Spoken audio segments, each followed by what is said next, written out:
Nathan is the founder and current coach of UCLA Kendo. He led the team to 6 intercollegiate national championship titles and is a 3-time Club Sports Coach of the Year recipient. Please give a warm welcome to Nathan.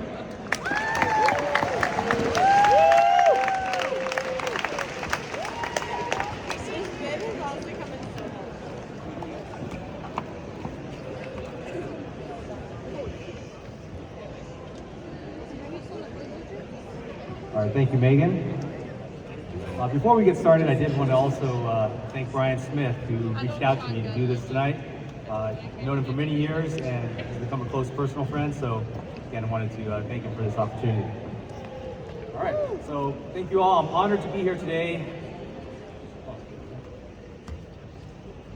Got some input that you couldn't hear me. How about now? Is that better? All right.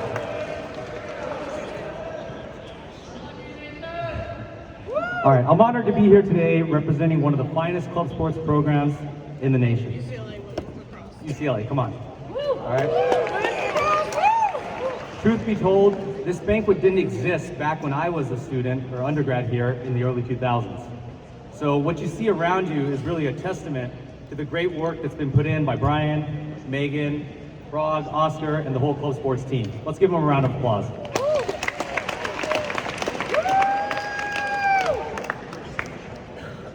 So tonight, I want to share 3 stories from my life over the last 20 years in the program. Just 3 stories. The first story is about taking a leap. When I was a freshman at UCLA in 2002, I remember how exciting it was to consider all the possibilities and opportunities here on campus. So of all the things, why did I decide to start a Kendo club here at UCLA? Well, it actually started before I ever set foot on campus. My father was a professional police Kendo practitioner in Japan before he moved to the United States for business. He was the captain of his collegiate Kendo team and told me that the challenges he faced and the leadership lessons that he learned during that time were what prepared him for life going forward. That was the inspiration for me to bring Kendo here to UCLA. So as a freshman, I went to the Center for Student Programming and learned that you needed to have 3 members in order to start a club. So of course, I did what I had to do, and I convinced my dorm roommates to sign the paperwork with me.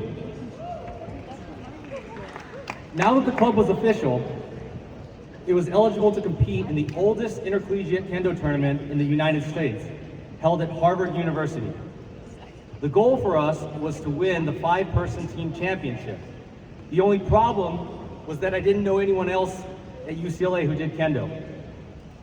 So my parents reached out to the Kendo community, and we learned that there were 3 other guys with Kendo experience who happened to attend UCLA.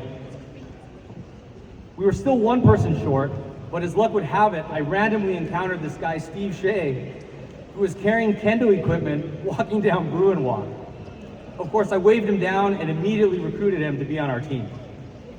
So with my father as the coach, we formed a team out of strangers.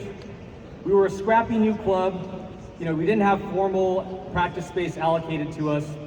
So we found times when the gym rooms were not booked, or we got together off of campus.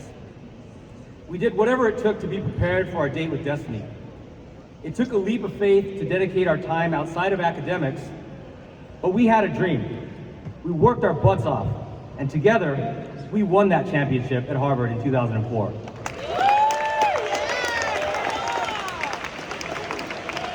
Riding on our wave of success, in 2008, we created our own collegiate tournament hosted here at UCLA.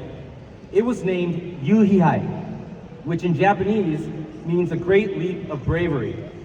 It embodied the spirit of what we believe the future of collegiate Kendo could become. Given that the Harvard tournament was the most well-known, it was a bold and ambitious undertaking, but we took the leap. Through the efforts of countless teachers, volunteers, and students, the UCLA Yuhihai grew to become the largest intercollegiate tournament in the nation, and may very well be at this point considered the national championship. Earlier this month, thank you.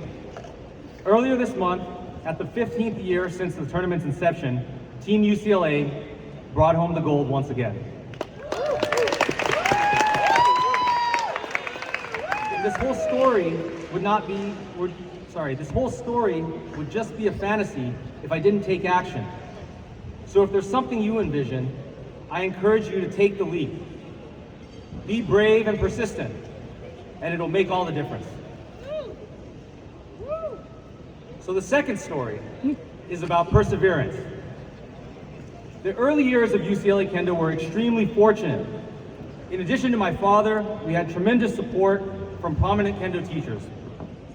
After I graduated in 2005, I transitioned to the role of coach and had a good run with our teams, which we were really lucky because we had several highly competitive members join each and every year. So we won that Harvard tournament in 2006, in 2007, in 2009, and again in 2010. We crushed it. We dominated our own tournament, and we were competitive at local non-collegiate tournaments as well. But the next decade was the real challenge. After one tournament, a teacher came to me and said, "There is no perpetual champion." And that statement proved to be true. Eventually, most of our competitive athletes graduated, and although we maintained a robust club, we were no longer able to bring home gold for many years. And personally, it became more and more difficult to make time outside of my career for Kendo. But this is when the assistant coaches really stepped up. Since the club had been around for several years, we now had alumni and members who had grown from beginners to experienced guides who could fill the gaps of knowledge when I wasn't around. Of course, as a highly opinionated person myself, and as the founder of the club, there were times that I felt certain values, traditions, and structures were getting lost or watered down. I held the line on most of the fundamental matters, but I had to be receptive to change and adapt to the times. So even when I wasn't able to physically be present on campus, I worked closely with the club officers online in order to instill administrative best practices that I had learned through the workplace. And through that process, I was able to expand UCLA Kendo, or expand the curriculum to encompass both professionalism and athleticism. Because after all, the pen is mightier than the sword. So our club may not have won as many tournaments, but it was developing better officers and leaders within the organization. It was also engaging multiple generations to come back and to guide beginners. It forced me to graduate from exclusively working directly with students to working through other officers and coaches. So looking back, I think it can be argued that a bigger overall contribution to collegiate Kendo community was made during these last several years. I'm not gonna lie, it was tough to see other schools take the titles each year at an event we worked so hard to host. But nevertheless, I recognized that we were doing something bigger by hosting that event. We provided the platform for other collegiate teams to grow, much like how the Harvard tournament was a catalyst for our own club.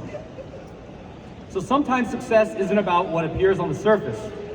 Persevering through the rough times is actually what sets you up for the next breakthrough. When times are tough, try to focus on what can be improved and gain a deeper understanding of your situation. If you're working towards greatness, stick with it. And the third story is about moving forward. So outside of work in Kendo, I'm blessed with a beautiful wife and a 2-month-old daughter. The big stuff in life. In my career, I've navigated both corporate and entrepreneurial roles. But regardless of failure or success, I always know that every now has a next. I'm not about to give you career advice, but I can wholeheartedly share a recent aspect of my personal life. These past couple of years undoubtedly threw many of us for a loop. For all of us, campus was closed down, club sports activities were placed on hold, and there was so much uncertainty. Yet it was the perfect timing to recall what a mentor once told me, which is, don't waste your youth. Yeah, he encouraged me to take chances, to experience life, and to do things while I still can. So for my wife and I, rather than be upset about the adverse effects of the lockdowns and closures, we decided to travel across America with our dog. To spice things up, we decided to do 10,000 miles off-road in a military Humvee that I had purchased and restored. It broke down all the time. We constantly had to adjust our plans and our schedule while I had to fix it. We ended up making friends along the way and learned to really roll with the punches. It was so different from what we've become accustomed to in our normal daily routine. It actually helped us to realize that no matter what the situation, we would get through it.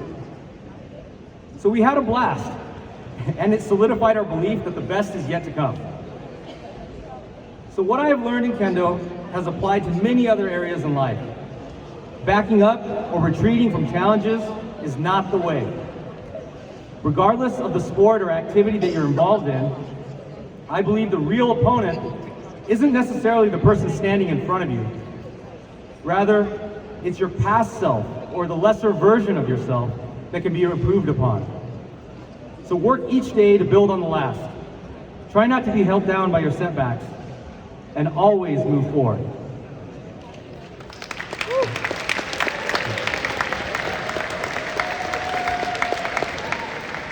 I hope that each of you has the chance to take the leap of faith, to persevere through your challenges, and to always move forward. Thank you.